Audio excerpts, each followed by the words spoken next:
Hello there and welcome to the Fastmarkets Middle East Iron and Steel event in Dubai. I'm Georgia Tolley and this is our live lounge, and I'm delighted to welcome Harsh Choudhry. He is the CEO and co-founder of Sentra World. Now, Harsh has over 18 years of experience in sustainability across 30 different countries. He's become a real global leader in areas such as GHG accounting, energy efficiency, and also sustainable agriculture.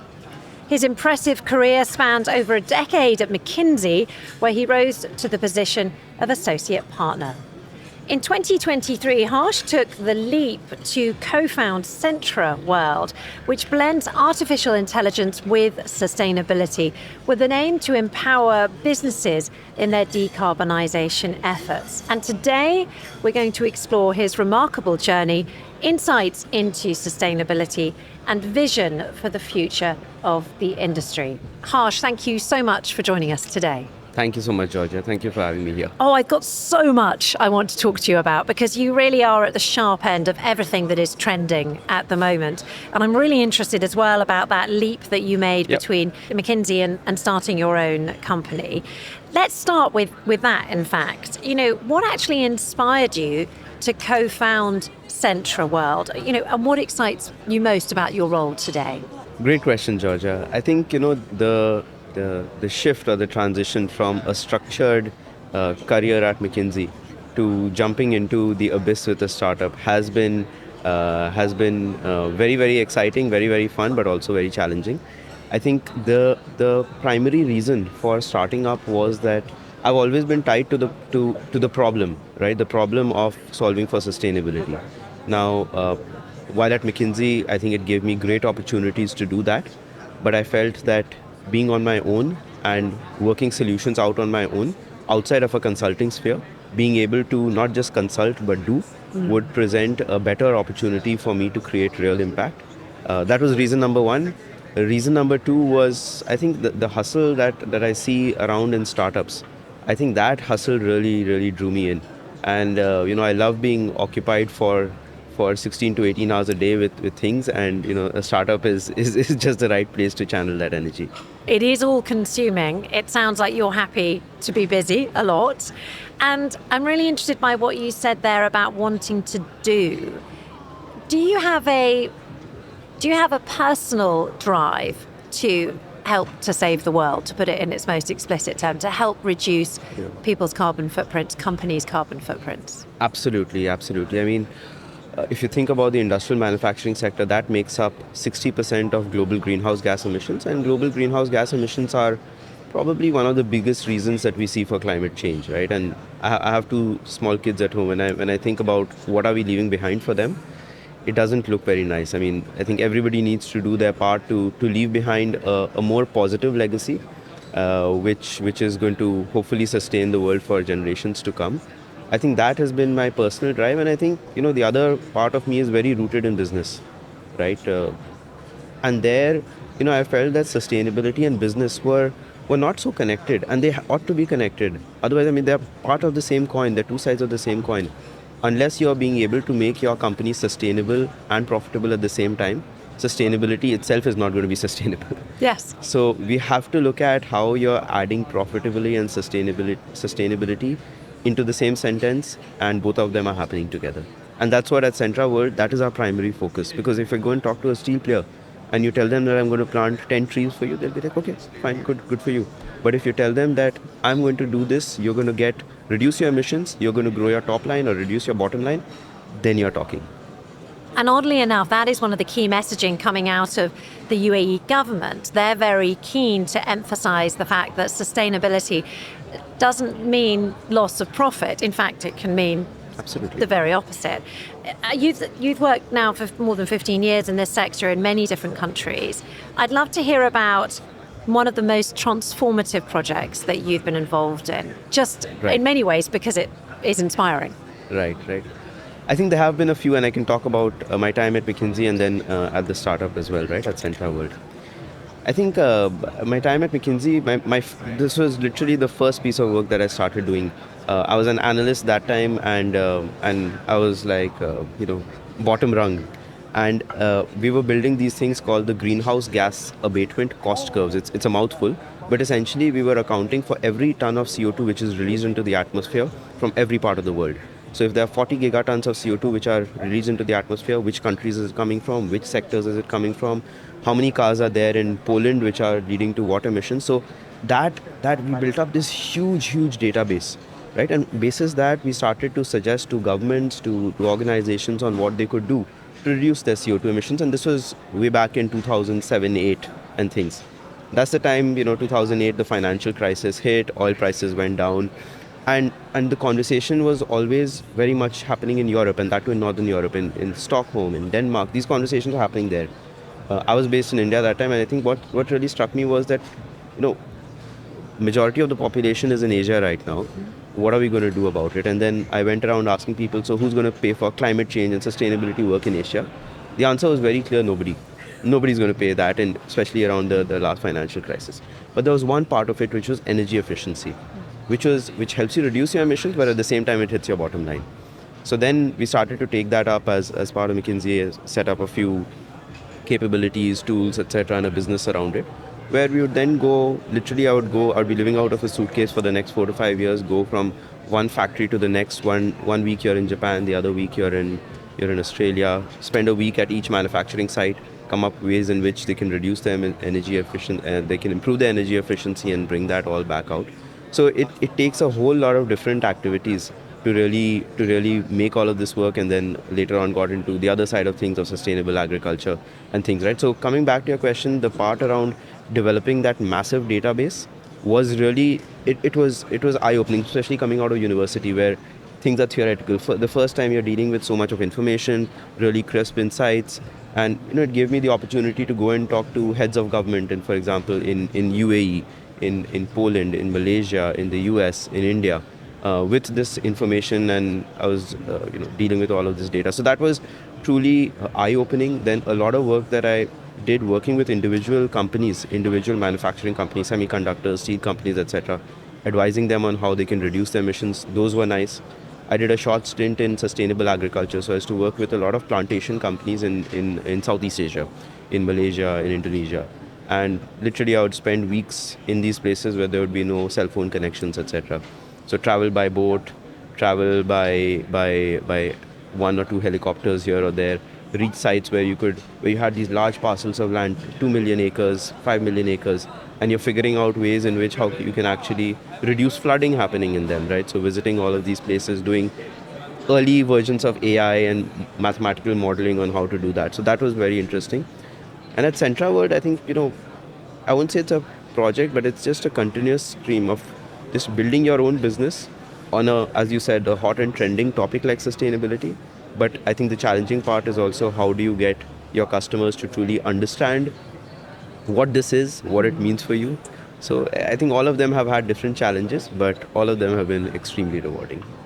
Honestly, sounds completely fascinating. That idea that you were basically living out of a suitcase for 4 to 5 years, traveling from factory to factory. How did that time sort of shape your approach to strategy, innovation, leadership? Because as a young man, you were going into those factories and essentially telling probably older men or women, how to manage their business effectively. Correct. I mean, it was a good message you were getting across, but nevertheless, you were telling them what to do. Exactly. Or what they could do. Yeah, exactly.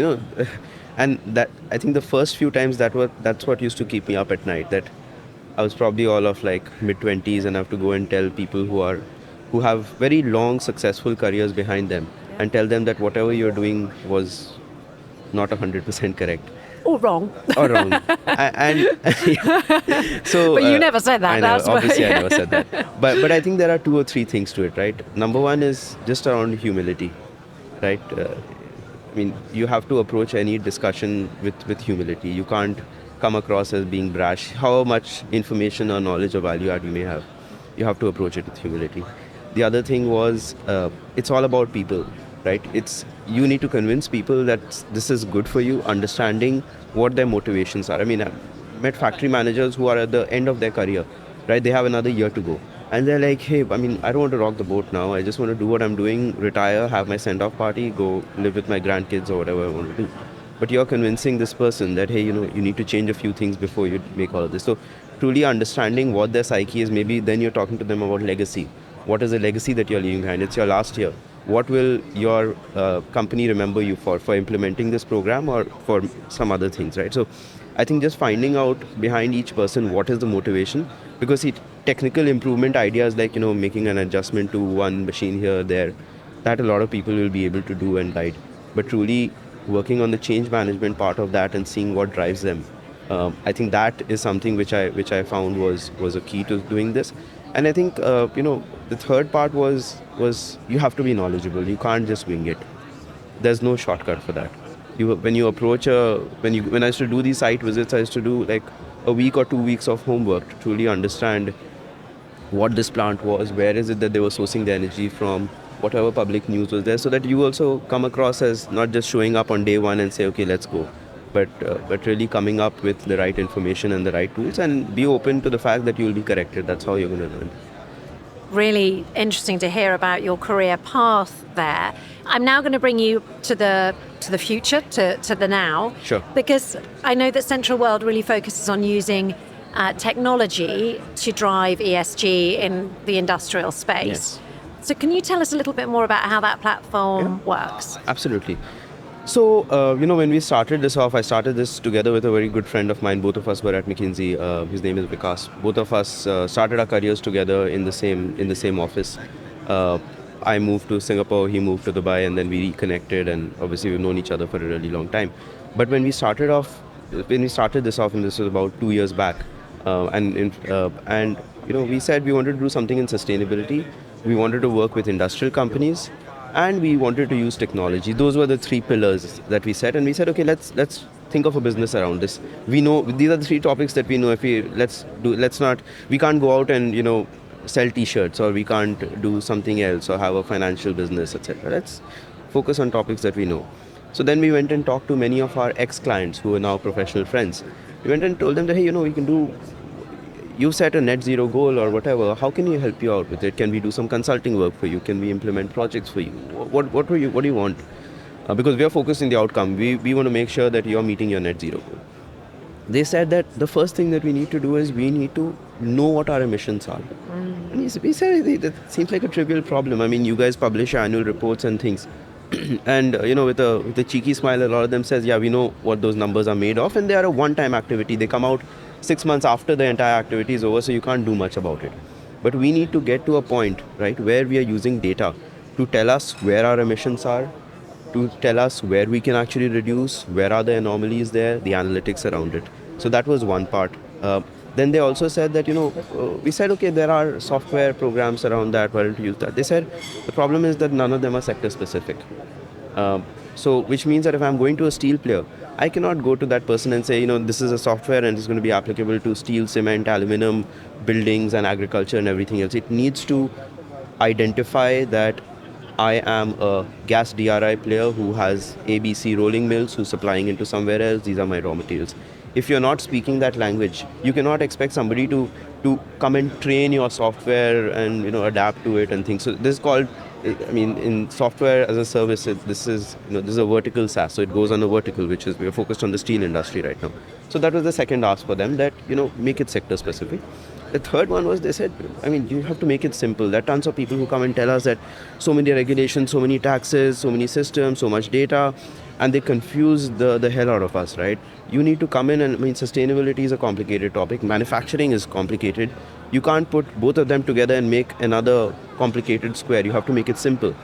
So with these three principles, we set it out and we said, okay, let's be sector specific. Let us focus on use of technology. And let us make this very, very simple for people.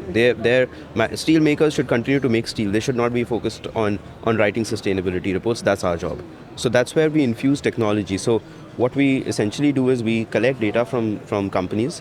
We do all the analytics around it. We clean up the data. We do the analytics around it. They need to submit a lot of reports now as part of this ESG reports, etc. And we did some analysis. We figured that there are probably 10, 12 different sustainability reports which need to get published. But there are only 275 unique metrics which cover all of these reports. So we said, hey, why don't we start there? So we automated the entire 275 metrics, and using some Gen AI tools, now you want to publish this report here. Here's the button. Click on it, and Gen AI is going to get 95% of the report, and then you can do your wordsmithing at the end to make it all right? So we started using that. Then there was an interesting use case which came up. They said that, as a steel producer, my customers don't trust the data that I'm sending, because I have suppliers behind me, and the suppliers are coming from, I don't know, they're coming from India, they're coming from Thailand or wherever, and I don't know them. I just know I have a business relation, so I don't trust the data.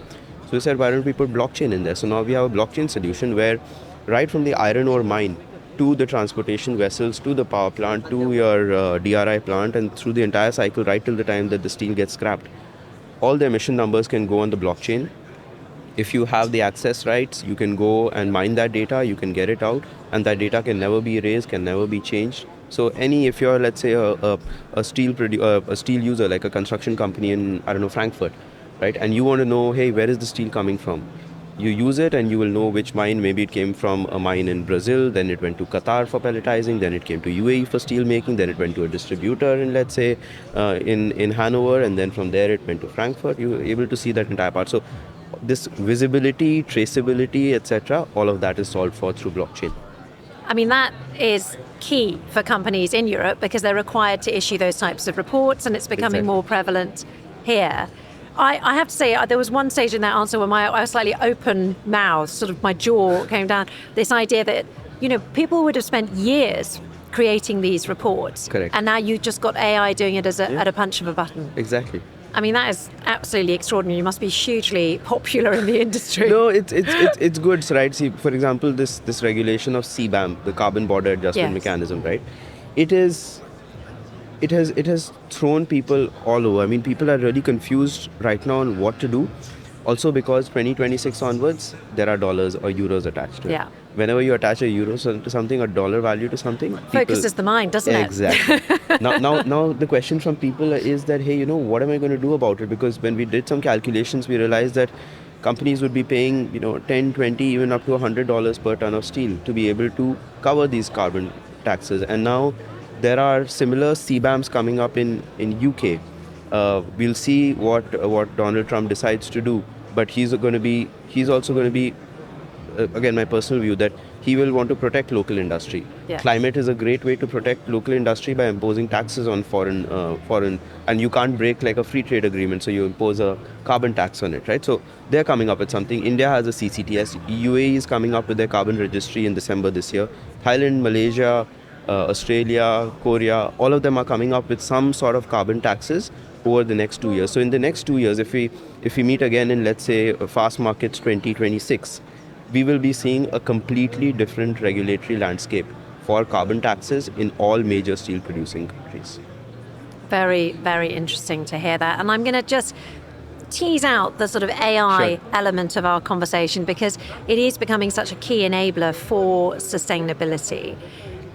How do you see the evolution of the technology? And I know we're talking about a broad brushstroke scenario here. You've described one way in which it can be used. Can you see other ways in which it will be implemented? Absolutely. I think that there are tons of ways. I talked about the report writing, which is fairly, I wouldn't say basic, but it's a well accepted use case.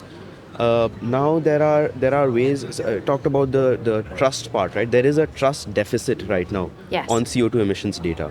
Now, one of the simple use cases, we are working with an auto manufacturer for a large European auto manufacturer who has about 2,500 suppliers in India. And they have to get all the data in and do all of that and report it out. But they were not able to get 100% trust on the suppliers. So we came up with something which is very simple. We said for the majority of the emissions, if they're coming from electricity, people should submit their electricity bills. Now we have a simple AI module, a natural language processing module, which through computer vision, it will read the electricity bill from different parts of the world. It will compute how many kilowatt hours or units of electricity you've consumed. It matches that to the data that they have submitted to be able to come up with an answer. The reason why I mentioned, and this is a very basic use case, but the reason why I'm mentioning these basic use cases because we've explored a whole bunch of AI use cases. But we've realized that you cannot do super advanced stuff on people right at the start. You have to start them. You have to do an AI for beginners for your customers. Get them used to the fact that there is an AI tool which can do a few things for you. Ease them in. You can't just throw up like super complex AI models on them, because they'll also get nervous. I mean, you have to respect the fact that it is a human over there who has to use the AI. If there is a human over there, ease them into it. There are more advanced use cases, like if you think about steel plant. You are optimizing for cost, for yield, for throughput, for emissions and everything over there. Ultimately, it's a recipe. Right? It's like to cook the perfect the creme brulee. Right? You need a few ingredients and the right temperature set points and everything to work out. Any manufacturing process is very similar. So earlier it was only about, the conversation was about productivity and cost and quality. Now we've inserted a different angle, which is emissions. Yeah. So there's a different objective function. There are now 4 or 5 objective functions. So what is the right recipe to make this work? And you cannot define this recipe in a lab or on a computer, or as a design. You have to actually look at your previous data and see when in your history were you actually able to achieve that optimal, that sweet spot. And then you go out and you build and train a model which is going to say that to achieve this sweet spot, these are the 10 things which you need to do. And this has already been done in your history by fluke, or you actually got that point. And now these modules are able to say that, okay, at any different operating point, what do you need to change to achieve that sweet spot where cost, productivity, quality, emissions are all in control. Okay, so you've mentioned that one of the challenges there, which is to kind of gently spoon feed your customers the recipe, or what you've created from your recipe. What are the other sort of major challenges that you see what are the other major challenges that you're going to have to get over in order to drag this slightly old-fashioned industry into a low-carbon future? Yeah, I think, good question. I think there are 2-3 parts to it. One is just getting the right data. Steel companies have a lot of data. It is almost alarming, and what I've seen is that most companies, they don't use more than 2 to 3% of the data that they collect. That's the same in nearly every industry, isn't it? Yeah. Exactly. So they don't use it. Now, getting them used to the fact that all of this data is lying in your ERP system, like in SAP or something. First of all, bringing that over. Yeah. It's lying in different shapes, forms, units are, so getting them all into a usable format, that is really step one. And also doing data validation on them, because this data is coming off sensors. The sensor is lying on top of a blast furnace somewhere which nobody can really test, right? So how do you make sure that it's calibrated? So you ensure that you're putting in some validation to ensure that the data is correct. So one is getting all of this data into a place where it can be analyzed, it can be developed and all of that. That's one challenge. We talked about the change management part of it. The other part is, what are those insightful analytics? We've seen, so many of these dashboards come up which have so much of information that, if you're bringing this up to your COO or your CEO who have 20,000 things on their mind, you cannot go to them with, okay, these are the tables and blah, blah, blah, and wait for them to generate insights. We have to reach a point where we are very, very sure about what are the top 3 messages which people need to get out of the data, and ensure that comes out. The numbers are only supporting that message, right? The modules have to come up with an action. It cannot just be showing data. It has to suggest to you that, hey, over the last 1 week, we have seen that your electricity consumption in one particular area has increased. These are the 3 reasons why it has increased, and this is what you need to do to adjust it, right? So converting, there's information, there is data, then goes to insight, and that goes to action. So you cannot, analytics or AI should not just be information and data. It is the analytics, it is insight generation, and it has to lead you to action and close the entire loop. Otherwise, all this data is useless.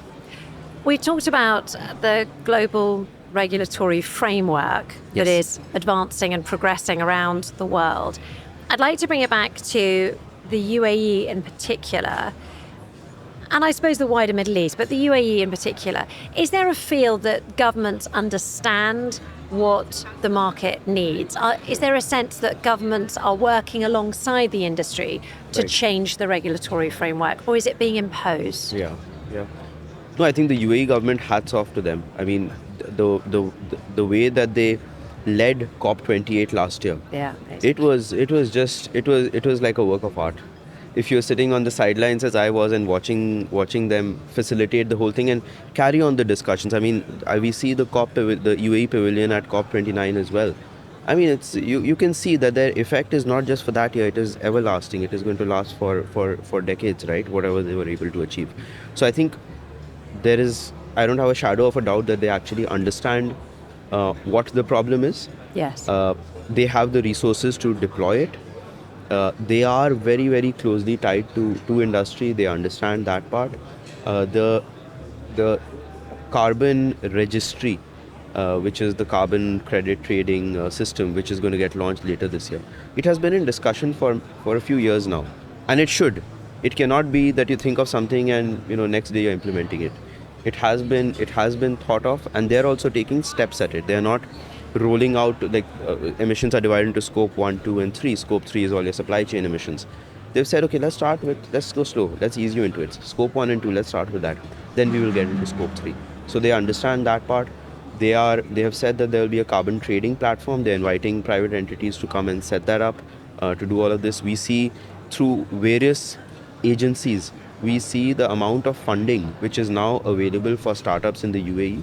It is absolutely phenomenal. The kind of support that you're getting, I mean, at this point in time, if you come and say, I'm coming, and from anywhere in the world, you can come and say that, okay, I'm going to be based in the UAE, I'm doing a startup over here, and they will roll out the red carpet for you in terms of what startups need. I mean, you need access to some free Amazon credits, or you need a place to stay, right, for your employees or whatever else, right? So they will support with all the right structures, etc., to make that happen, right? So I think they are very, very closely tied.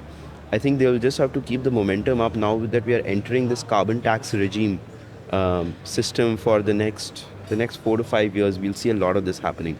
So I think just keeping themselves very rooted into this and big focus on international trade, because the UAE is going to be, for steel manufacturing decarbonization, the Middle East is the place to be right now, because there is access to gas DRI, which other people don't have. There is scrap available, gas DRI available. The Middle East at this point, it has the lowest CO2 emissions per ton of steel, and they are geographically also they are best positioned. The construction sector is booming. So it is all happening over here. It's all culminating over here, and the UAE leads the climate agenda for the broader MENA region, if I can call it that, right? So there's a lot of responsibility also, but I'm sure they'll do very well in this leadership role on the topic of decarbonization.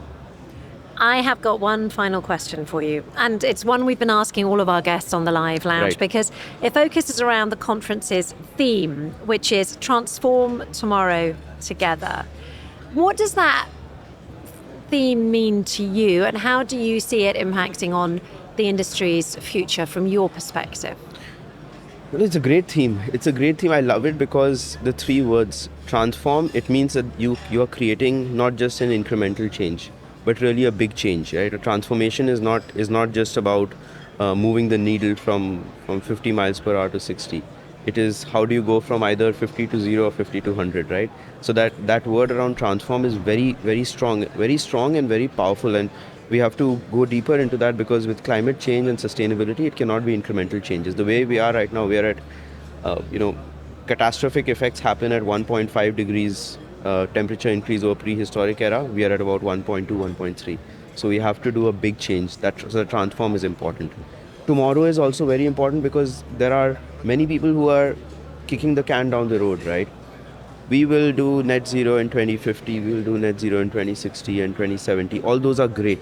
We'll get to net zero, but there is stuff before net zero. There is start reducing your emissions by 5%, 10%, 20%, 30%. We saw during COVID times, I mean, there were many negatives which happened during COVID times, but the positives were that nature was claiming it back, right? They were Fast. Yeah, exactly. I mean, if I just talk about tiger population, during that time, it went up like 2x because there was I mean, they were tigers were allowed to do what they had to do, right? So that part which is around getting back to talking about tomorrow, not just 10, 20 years later.